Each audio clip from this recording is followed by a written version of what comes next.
All right, and we're good to go. Thanks.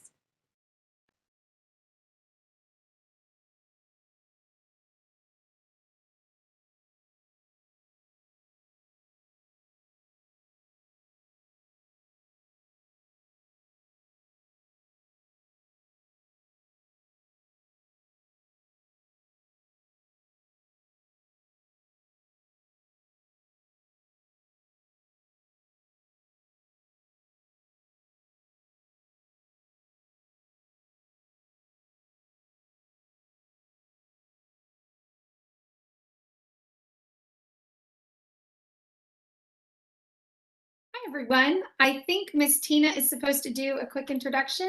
Yep. Sorry, I'm here. Yes. So hello, everyone. Welcome to our North Carolina BT Virtual Summit Lunch and Learn session. My name is Tina Starr, and I am the Sandhills Regional Educator Facilitator. Amy Lauder, our rep for the Western region, she's not feeling well today, so I'll make the introductions for our Lunch and Learn session. We hope you feel better real soon, Amy. Welcome to our Lunch and Learn session, which is a beginning teacher panel discussion. I know you will enjoy hearing from those in your same shoes. Leanne Rose is a second grade teacher at Parkview Elementary in Mooresville Graded School District.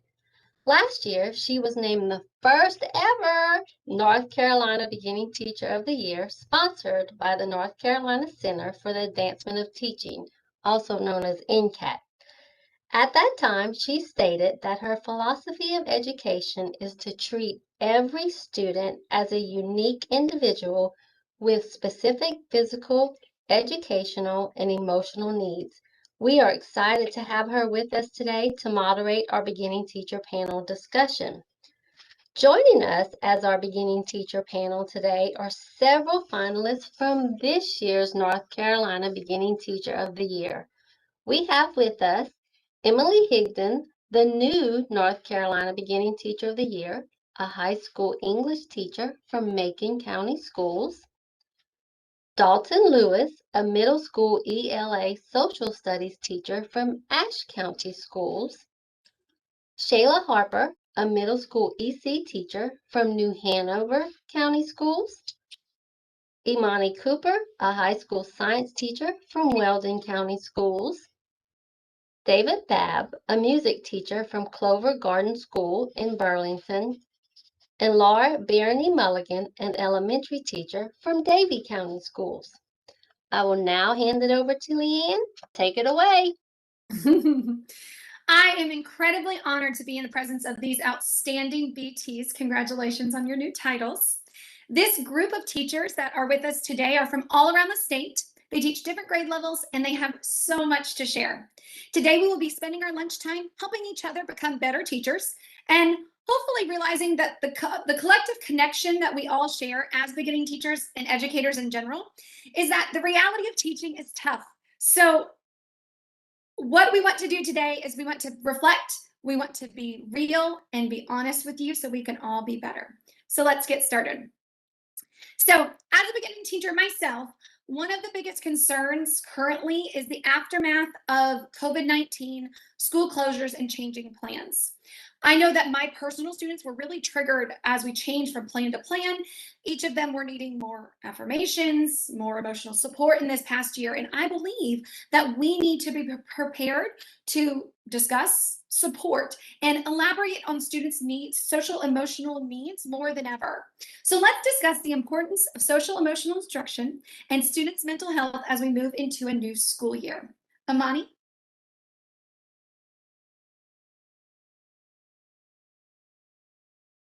Sorry, I had myself here. Hey, everyone. So I, as you know, previously stated by Tina, I teach high school students, and they really had a lot to deal with when it came to education this year. It was completely different.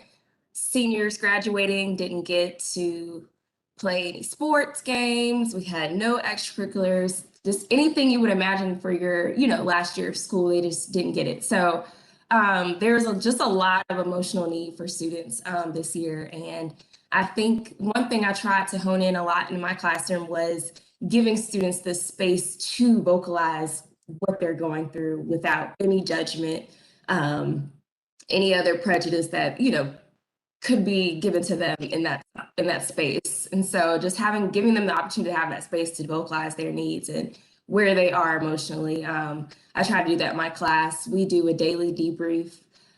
We call it Thorns, Roses, and Concrete, Thorn, Concrete, Rose. And it gives my students, the opportunities to just vocalize, what went well that day, what didn't go so well, what can we improve on, for the future. And I think that that's the foundation of social emotional learning, is allowing students to really hone in and touch into their emotional needs to, help to improve their educational experience. So that is my experience this year.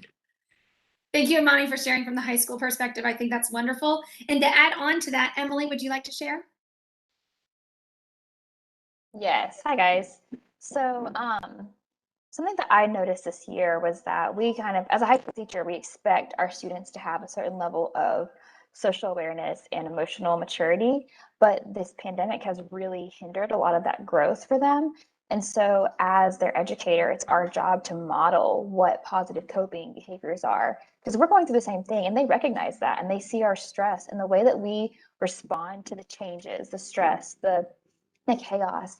It really shows them how we expect them to behave too. And that's true for elementary school too. I just think sometimes we expect high schoolers to know how to behave and they don't, and that's okay. Like, we have to model that. And that's why social emotional learning is so important. And just as a piece of advice for future BTs or for current BTs, your school probably has some kind of social emotional learning course. If they don't, advocate for it. If they do, be an advocate for that, be a cheerleader for it, because sometimes people feel like it's an extra responsibility, but it's so beneficial to our kids. So it's important that we take seriously whatever our social emotional learning course is. I think now more than ever. And I love your advice to lead by example. Dalton, would you like to share from a middle school perspective? Sure. So middle school is just a little bit different than high school. Psychologically, our students are at a completely different place than they are in high school. And one thing that's really been helpful, I'm not going to go off of what they said because I think they did a fantastic job, so I'm going to try to go a different direction. And it's for me to be intentional and observant. That is really important in middle school because most of the time, if you're a BT, probably what you've had written on there, maybe not everyone, but from talking to my principal, most reflections or most walkthroughs, they'll put on there something about classroom management. That's a very common thing for BTs around the state. And what middle school teachers and maybe high schoolers as well, from coaching wrestling, I could pick up, it could be very similar there too. The kids are doing things and they don't know why they're doing them. They just are. And so a lot of times the trouble that you have in class or maybe in the hallway has absolutely nothing to do with your lesson, has nothing to do usually with you. I feel like a lot of times BTs get down on themselves because they're having trouble with this specific kid or this group of kids.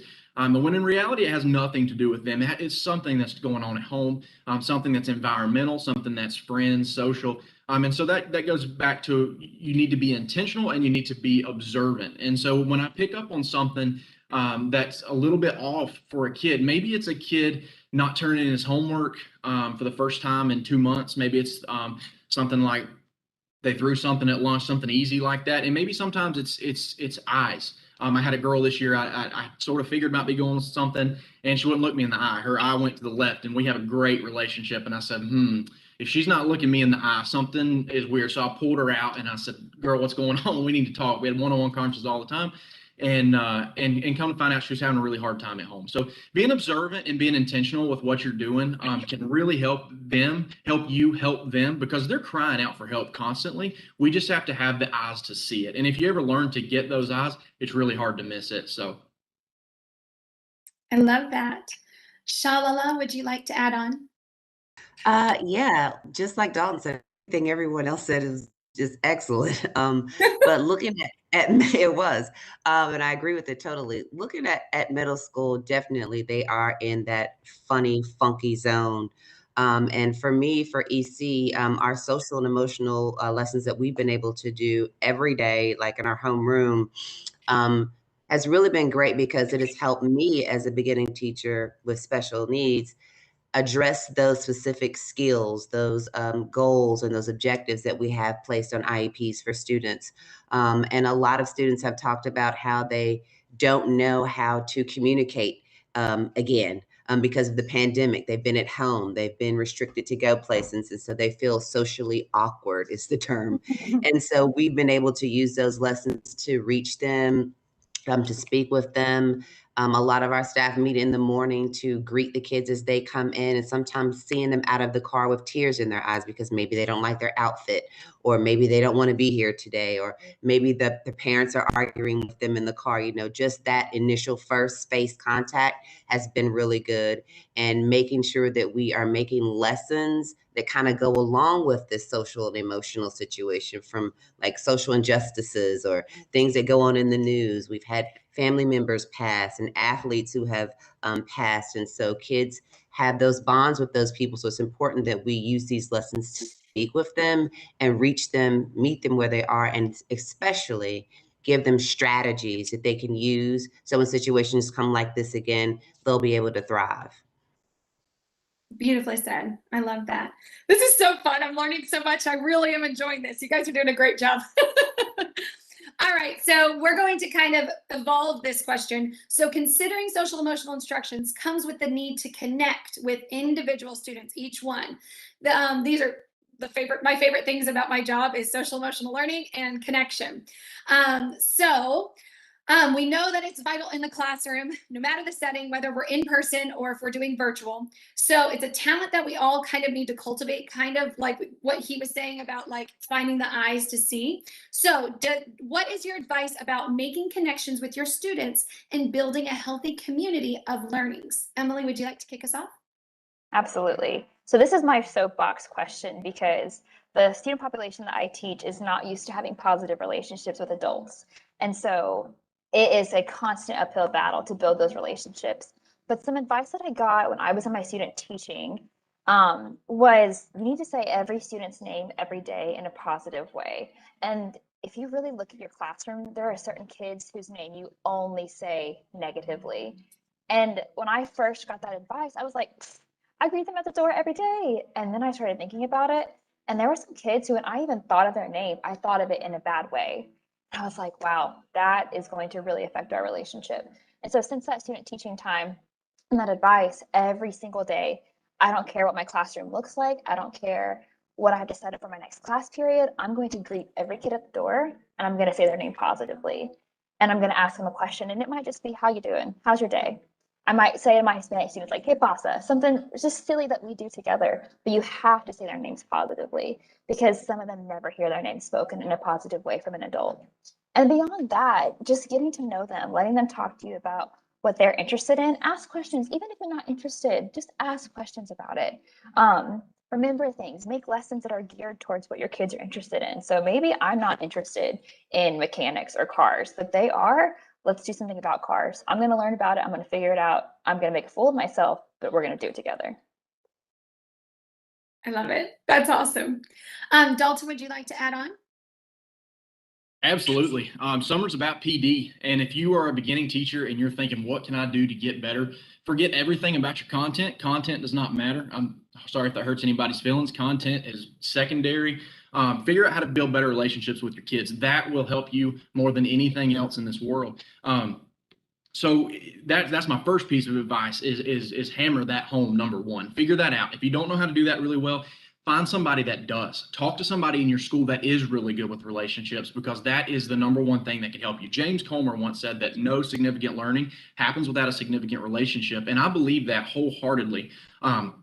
The kids don't care what you know until they know how much you care. And so I would think if this summer, if that's something that you've identified you can work on, man, keep trying, hammer that home. My advice for actually building the relationships, the actual part of it, is to, number one, be human. Just be a human. That's all there is to it. Teachers, a lot of times, they kind of draw up and they think of themselves as a dictator in the front of the room spouting off knowledge, or if they think of themselves as a babysitter, or they think of themselves in different ways. But what we've got to realize is it has nothing to do with us. We are just a facilitator, and we're just there to help them and to push them and help them grow as humans, not just as academically, but as humans. And so for me, the strategies I would say that this is my soapbox. Like Emily said, this is my favorite part of teaching is the relationships. That's why I teach, is because of the kids. And for me, just being human, giving them a space to talk. I'm gonna do a lot of things like seminar, where they have the ability to actually work themselves and talk and be a human and communicate back and forth. And as soon as you show the kids your human side and show them that you again, you're not just a robot in the front, man, they'll move mountains for you. If a kid knows that you love them and that you care for them and that you care for them on a deeper level than just their test score, which they can pick up on, by the way, if anybody hasn't figured that out yet. If they know that you love them, they will run through walls for you. That is all there is to it, and you will have the ability to change their life. So relationships, again, my biggest piece of advice: make sure you're sticking with them, because they're extremely important. If you're having trouble with that, find somebody that's good at that. Heck, reach out to me. My email's probably on this thing. We'll figure something out. But it is that important. It probably is the most important thing you can do in your classroom, and it's much more important than the things we sometimes put emphasis on, like what the room looks like Emily said, or what kind of trim is on the windows, or what color scheme we're going with. Forget all of that. Get to the serious stuff, which, in my opinion, is relationships. I totally agree. You guys do it so good. Oh, goodness. David, would you like to add on for us? Absolutely. The importance of this to me as a band director is it's all the way up there, because I get to see my kids not only in class, but a lot of them outside of class through marching competitions, football games, the whole 9 yards. So they're with each other for a lot of time, and it's important to have that healthy community. I would echo Emily and Dalton by saying that it's very important to stay interested in them and to meet them where they are and let them know that someone cares in that environment. And actually, at NCAT, I spoke with Dalton a little bit more about this subject and learned about his one-on-ones.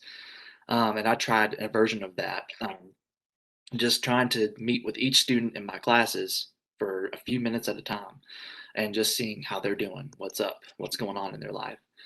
And shortly after NCAT, I learned that we would be going back to school, and each class would be 2 hours at a time. For a band director, that's like great because we get more time to practice. But at the same time, I was also able to do some playing tests that I wouldn't normally do, just one-on-one, while the other students were doing an activity. They would play through it, and then I would say, let's talk a little bit. How are you doing? What's going on what's going on? What's good? Stuff like that. And I think that helped to create a healthy community, especially coming back from not seeing each other for so long. So that is vital to not only band program, but also to just kids' success throughout their school and going on to their adult years. That's awesome. Thank you so much.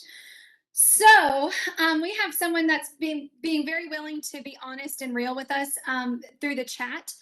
Rebecca has reached out and she wanted to ask the panelists, so if content is more priority, should I go to university level to teach? I understand about the importance of relationships, but I strongly believe that there is a reason why we teach what we teach, what the specific content area. She is struggling. The past 2 years have been really challenging for her, as with us all, by the way, Rebecca. And she's debating if she should stay in the field or not. Does anybody want to respond to her? I would love to. If anybody doesn't want to jump in, I feel like I don't want to hog it or anything. Being a teacher, you're going to be everything. And I think there's a question on this, so I don't want to get down on these questions, but you're going to be a little bit of everything.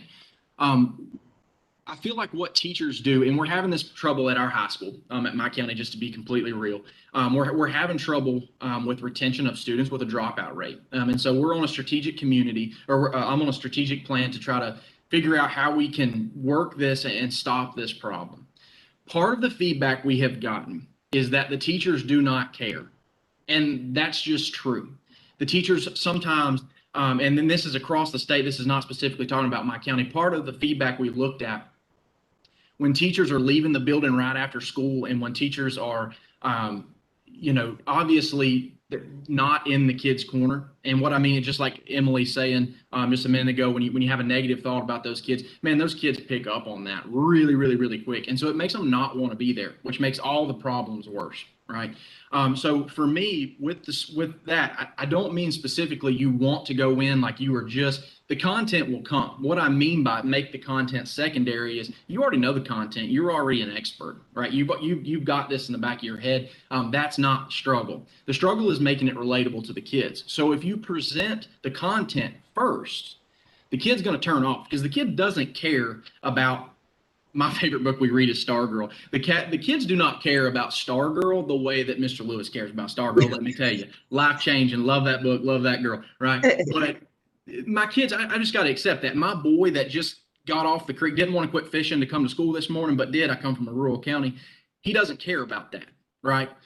But if he knows that Mr. Lewis cares about him and he knows that Mr. Lewis is trying to make him a better human, he will come off that creek from fishing to come read that book, that stupid book, even if he calls it a stupid book, because he knows it matters to him.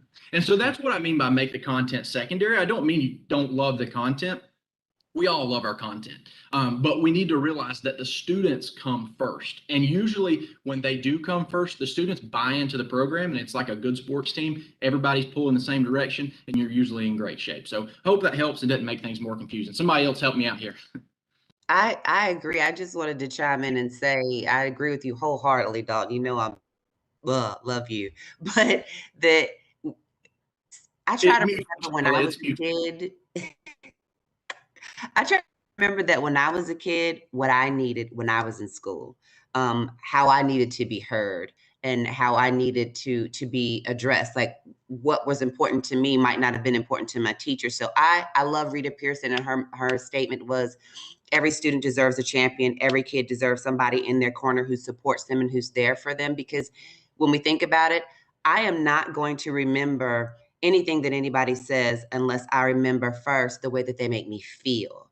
And if my students can remember how I make them feel, then they're going to remember that. And that's something that I can use in the classroom. And just like Dalton said, if it's football, we're going to read a book about football. But not only am I developing a relationship with that student about football, everybody else is getting to learn in that classroom about that student that loves football. And so it's not just teacher and student, it's peer to peer also, because you're developing that relationship with everybody. And I wouldn't say just move to a university level for that, because we have an opportunity now where we're teaching students, but we're also raising them and teaching them to be good adults. And so we want, when we get in our 80s, those students that we've taught to be good citizens and be good people, to be able to help move along and pass that to the next generation. So don't leave, stay where you are, just build on that.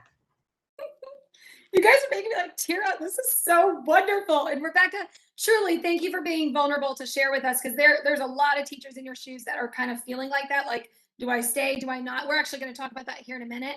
But let's move on to another big topic for a lot of us, is teacher mental health. So we talked about student mental health. We talked about connections. Now we're kind of moving to look at ourselves. So thinking about our workload, changes that came down from the state and from districts, our workload, tasks that have changed kind of on a dime. It's been on the forefront of educational conversations, and lots of us had to stop and take a long look at our personal lives and professional lives as we move forward with a changing school year. Things are going to be looking different, which I think can be a positive thing. But it was a traumatic year, and when I was looking at my life, it was challenging to kind of decide how to balance everything. So would anyone be willing to share their thoughts about teacher mental health as we move forward into a new and a still bit unknown school year? Shalala, would you like to kick us off? I'm unmuted. Okay. Yes. So, oh gosh, have you ever heard that statement? You know, you make your bed, you lay in it hard. All right, so well, maybe country girl, but you make your bed, you lay in it hard. I try to make my bed, and I use that as an analogy to say, you know, I want to sleep well, I want to rest good, I want to wake up happy, and I want to keep revisiting that idea. And so for me, it's been so stressful this year have to keep reminding myself, do I want to sleep hard and be uncomfortable, or do I want to sleep easy and be well rested? I want to sleep easy and be well rested. So the same way that I try to teach my students strategies, I try to teach myself strategies. And those strategies that I teach myself, I'd use those and try to show them to the kids, where it's sometimes in class, I'll bring a circle blanket. We'll sit on the middle of the floor, Indian style. Middle schoolers, they hate it, but hey, let's breathe in, let's breathe out. Dim the lights, play low music. I even have kept a journal on my sheet of paper that's what's working, what's not working for me. Taking a dry eraser marker sometimes, and I'd write on the mirror in my bathroom a positive quote for myself. And I take that and I share it with the students at school, because it's personal for me, but if it's working for me, it's got to be able to work for these kids too. And in doing that, they've been able to share little ways that they have been able to cope and deal with stress, whether it's listening to music and once again, that's building a relationship thing. But we have a nurse at our school who's a yoga instructor, and she's even had sessions where she has invited teachers to come and do that, where we could do Zumba and dance, anything that's going to kind of make it positive, but also trying to reflect on what are my stressors, what's not working, what is working, and what's the best way that I can try to deal with this. We've had a lot of time. I've had ed TPA, I've had to teach, I've had to do certain game duties at the school, be with students, have meetings, all the things that I could possibly do. My calendar has been just overwhelmed with stickers and highlighters and pens and erasers or whatever, but it's just really trying to manage your time. In this pandemic, I have found time is of the essence. I have to organize that. I talked before, when I have free time, I always fill up my free time with stuff to do, but I just had to learn how to manage it. And that's been the biggest thing for me that has helped me with my mental stress, not being able to go to bed with so much in your head, like all of the voices, all of the things, but managing that, encouraging myself and staying positive, trying to find moments to meditate and trying to do something new to help me be able to manage my stress has been really great for me this year. And sharing that with my students has also been really great, because like Emily said, they can see when you're stressed. And if they can also see how you deal with that stress and how it helps you, then that's the way that you could possibly help them. I love that. And that reminds me of what Dalton was saying earlier, just be human and letting them know that you have these same problems just like them. And then you're also on a journey. You're not perfect. I think that's beautiful. Thank you so much. Laura, would you like to share with us? When it comes to mental health too, I think, and I struggled with this definitely this year, was remembering who you are and what's important to you and what makes you who you are. When I was hired, our assistant superintendent did a demonstration for us that really resonated with me. And she had a really large plastic jar, like what you put pretzels in. And she had these really large beach rocks at the bottom. And she said, think about the things that are important to you, your faith, your family, your friends, your health. And she said, that's what those represent. And she said, when you become a teacher, now this was pre-COVID, she said, there's lots of things that are going to fill up your time. And next to that bucket, she had another jar full of sand. And she said, as a teacher, you wear so many hats. And so she said, you have your lesson plans, your meetings, your teaching. And so she's starting to pour it in. And she started listing off a lot of the other things that, the responsibilities that we have. And before you knew it, the entire jar was filled. And those big rocks on the bottom you couldn't see them at all. And so something she said was, you need to remember what your big rocks are, because that's what makes you who you are. And, those are important, because if you're not taking care of your mental health and doing the things that keep you sane and keep you human, that's going to come through with your students as well. And so I always I do have a big rock on my desk just to remember that. But it's important just to remember what your big rocks are, because without that, you're not who, yourself. So that's something that always resonates with me and I'm bad at that, because, when Charlotte was talking about trying to go to sleep at night, I'm the teacher that sits there and worries about the kids and, what's going on at home and trying to remember. But it is important to, to set your boundaries and try to really take time for yourself and remember what's important. I totally agree with that. I love that. David? So definitely agreeing with Laura on the setting the boundaries. It's something that I think BTs can struggle with. It's something that I'm still struggling with to, do as much as I would like to. But it's important to find a way to disconnect in a healthy way. So looking into different hobbies outside of your job. For me, it's reading. Back in just a year ago, I hadn't read in so long, just for pleasure. But for just to find different things that you're interested in and create goals, like I'm going to read a book for pleasure, like 3 days this week for a little bit of time, and just having fun out of it and saying, by the end of this book, I'll be able to get another one, and so on and so forth. Repeat the process. I think is important to get yourself out of the mindset, especially between, a lot of us did online teaching for a long time this year, and creating the boundary of work and school while you're still doing both in this, or excuse me, work and home while you're doing both in the same place can be challenging.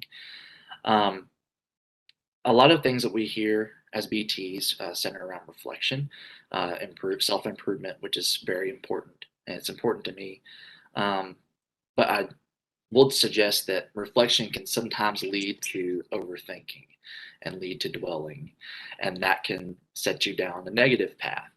Um, Something that I've heard, this past year was that chances are you're thinking of a situation or something that happened much more, or thinking about it much more than the, something that was in the environment that witnessed it is thinking about it.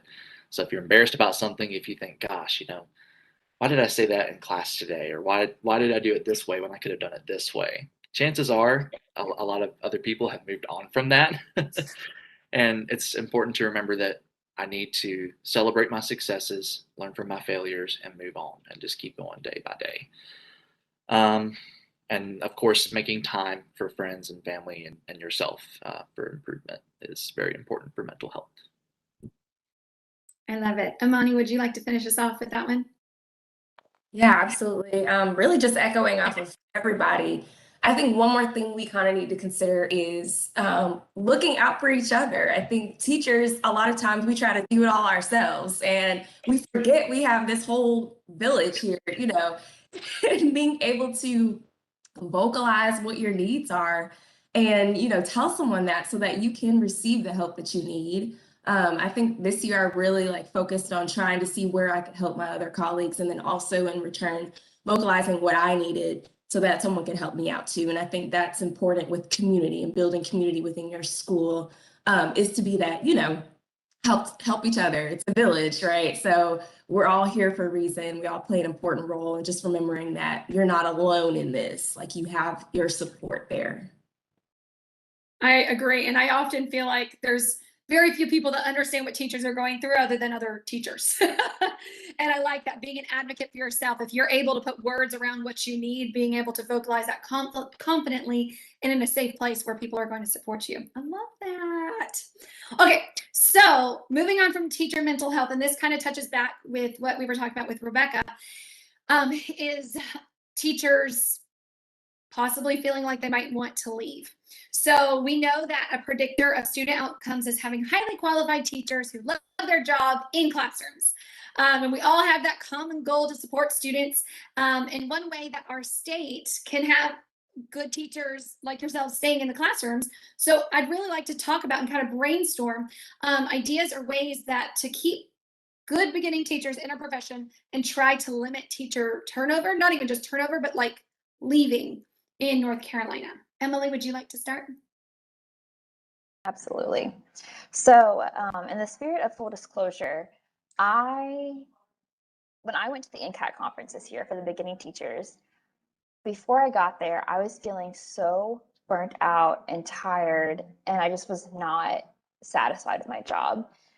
But I got there and I was around other educators who wanted to talk about education and tell funny stories and talk about the things they were passionate about. And then we got encouragement from all these people, and they were like, "You guys are doing great. You're doing so well. You're amazing teachers." And I was like, "Really? You guys think that we're good?" I hadn't heard that in so long. And so I think something as beginning teachers that we don't get a lot is just encouragement, without the criticism, without the, "You need to change this, you need to do this better," just encouragement. And so that's the first thing. And if you're not getting it from your administration or from your mentor or whoever it is, go out and give it to other people, especially beginning teachers, because they really need to know that they're doing okay, even if they're doing something crazy. Just you're doing something right. You have to be doing something right. And so as teacher leaders in our schools, we need to be encouraging other teachers, finding ways to speak positively about the school. And it's so easy to get stuck in the spiral of negativity, especially if you have co-teachers or people in your area that are negative too. Don't get sucked into that spiral. You have to be a positive voice in it, because it will just bring you down so fast. So I think that the biggest thing is just finding ways to encourage and speak positively, and also like giving gifts to your teacher friends, even if that gift is like, hey, I'm gonna come watch your kids for 5 minutes, go use the bathroom, I got you. You know, like things like that mean so much to your teacher friends. Or bring them an extra coffee when you go to Starbucks in the morning. Just buy an extra coffee, give it to whoever you see. Whatever it is, we just need those little moments, because so much of education can be seen as really negative if you get caught up in the spiral. Absolutely. Shalala, would you like to add on? Yes. Gosh, I do remember. Oh wait, am I You're good. Can you hear me? Yes, ma'am. Okay, so much. I'm like, what's happening? Okay. I remember having a conversation with you, Emily, while we were at NCAT, where you were talking about all of that. It's really good to hear that you got encouraged. You know, that you're back in a space where you're like, you know, I got this. I'm gonna do this. And I agree with you. I feel like, you know, we should encourage each other more. We have little postcards that we can send out to our students in the mail, but we also get these little letters of thank you and appreciation that we can fill out throughout the year and pop in someone's mailbox. I got a couple of those this year, and it really uplifted me. And so it also inspired me and encouraged me to do the same thing for everybody else, because nobody, you know, you really don't. What about, you always feel like, what about me? You know, what's going on with you? How can somebody help me? You know, I need help. I'm feeling, you know, here, but I think we need to encourage ourselves, continue to support each other, find a buddy in your department that can help you out, that can support you. And it's not always, you know, a TA. They will go to the TA, they could do clerical work. No, like find someone in your content area, find someone maybe you don't have a relationship with that's outside of your grade level, and try to work with them. Creating a buddy has also been good. And just I guess like Dalton saying, using your eyes, you know, being aware, seeing who needs what, and trying to help each other. Like it's been a tough year. Like I think we've had 7 first days of school, I feel like, within a year. But having somebody in your corner to support you has really been great for me, and has encouraged me as well. So Emily, I'm really happy to hear that you back in there, girl. So Laura, would you like to add on? I saw the question in the chat as well about, Awesome. and I Thank you. wanted to add on to that, because that's something I actually can speak personally about. I really liked what Shala said. I had a lot of those similar things written down about the importance of having a buddy and a support system. But I wanted to touch on what the question was: what do you do when you feel like your voice is not heard or supported from central office or administrators? Because like what Emily said, when I went to NCAT, I felt like that. I had a pretty tough year, and I felt like I was looked at as someone who didn't have ideas, and that I didn't really have a voice. You know, but I was like, I wouldn't be here if I, you know, if I didn't. But I felt like that a lot this past year. And I always felt like veteran teachers were the ones who got a voice, and nobody was really listening to me. And so I was kind of just taking it. But what I did was at my end of year review, I had typed up a bunch of things, and I went to my admin and basically just talked to them about that and said that I felt like I'm not having a voice. And I know that's kind of scary and hard, and it was uncomfortable at first, but they didn't know that I had felt that way. You know, and they didn't mean to be making me feel that way, especially because we're departmentalized. So I only teach ELA, and I felt like they were only listening to the other ELA teachers. But I said, hey, I have some great ideas, and, you know, beginning teachers are excited. We are always trying new things, and we want to get out there and try what we can. And I really felt like nobody was listening to me. But so what I did was I did go to my admin, and I did have a discussion about that. It was a little uncomfortable at first, but once they knew where I was coming from, it really opened up the lines of communication, especially with other staff as well. But to go back to what Shala said, definitely find someone that you can talk to.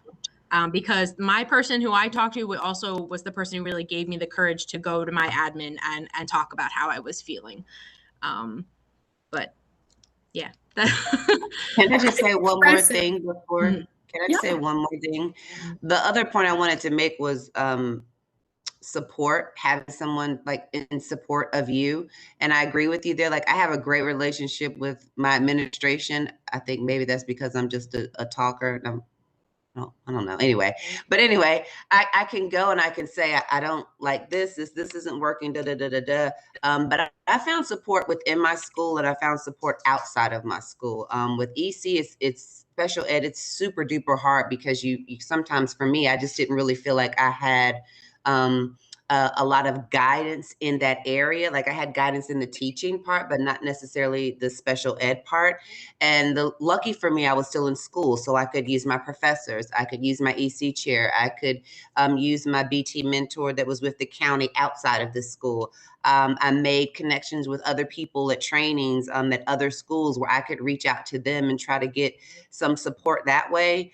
Because there was a time where I felt like, okay, maybe I should just be in a general classroom. Maybe I shouldn't do special ed because where's my full curriculum for this? Where's the support for this? Where's that person to guide me in that? And that right there, reaching out and trying to find resources to help me, that support, I would highly suggest that for every beginning teacher, that there's a welcoming committee at the school. There's someone who always checks in on the BTs. There's always somebody who's like specifically there for that content area that's going to help push them or help them get creative ideas or even help them make connections to people outside of their school. Was great for me. And I would hope that that's something that schools would continue to try to do for beginning teachers. I love that. And that's actually been one of my soapboxes. I'm glad you brought that up, is having like a close knit inside your school, but then also a broader, because sometimes we get caught up, like you said, in spirals. So actually my NCAT cohort of friends, I mean, like we supported each other so heavily through the quarantine, because we were like, oh my gosh, we're going to B, oh, we're still in A, oh, we're doing, like, it was really nice to have different levels of friendship and support for myself. So thank you for sharing that. That brought a good idea to me. All right, David, I think you're going to be wrapping us up. This time has flown by. I was really worried about that, but I really feel like the areas that we talked about were really powerful. So David, would you like to finish us off talking about keeping good teachers in our profession and limiting teacher turnover? So a lot of what I had thought through has been discussed, the encouragement and the support. But there's one topic I wanted to make sure that was brought up, and that is vulnerability. At NCAT, we discussed vulnerability a lot. And teaching is a profession that sort of leads from the heart, leads from that being, trying to find the right word, being okay with sharing what you need or what you want to grow in. At the same time, being able to celebrate your successes with others, not just your students, but with the adults around you, your colleagues. And I think that leading from a vulnerable perspective and saying, making sure to check in on your colleagues, say, hey, how are you doing? What do you feel like is going great? Is there anything I can help you out with? Is especially important right now.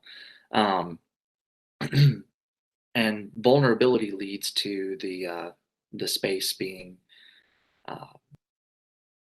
having a good setup for creativity. That's what I'm trying to say. Creativity and new ideas and instruction, and not only in that, but also throughout, the way that school does something. I think we talked about mentorship programs a little bit throughout this question. Mentorship programs, BT programs, things like that. Vulnerability leads to new ideas being shared with people who can implement those, and you can see change happening, and change can be good. Change can lead to better things, and you can also reflect on change. If it wasn't as good as you thought it would be, move on to something else. I think as long as we're progressing, we're doing okay, and we're able, if we have the environment to be able to share what we'd like to see in our schools, it would be a great way to keep BTs. BTs come in with a lot of fresh ideas, and sometimes those aren't as accepted as we would like for them to be. But as long as we keep on trying, someday we might make a dent in that, and keep seeing the light at the end of the tunnel.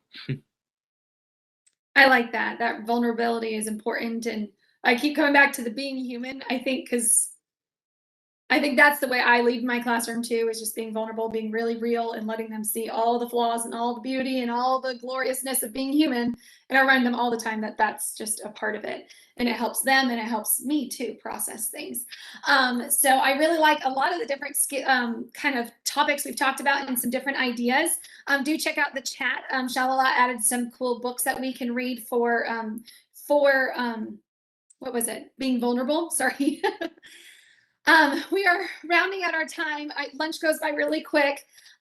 We have some other things that we can share, but I think what we'll be able to do is kind of put some of our collective ideas together in an email and send it out to all the participants that joined us today. I hope that you all felt like you gained something from these fabulous teachers.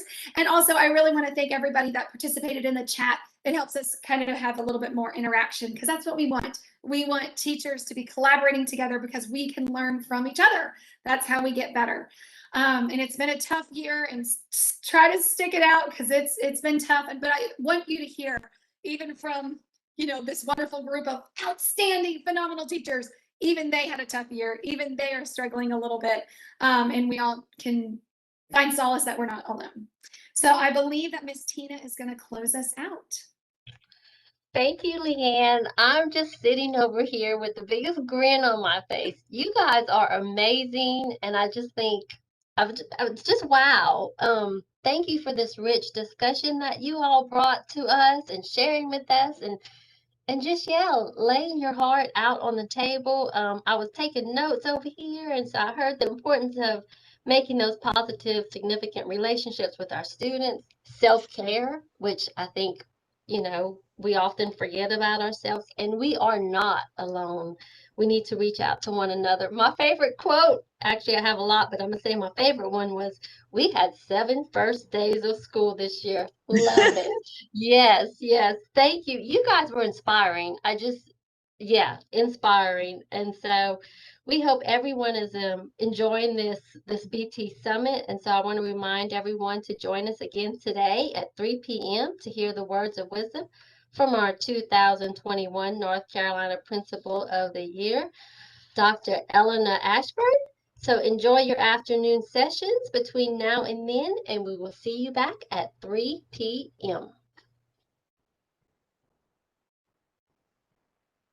Bye. Bye. Thanks. Bye, everybody. Good seeing you.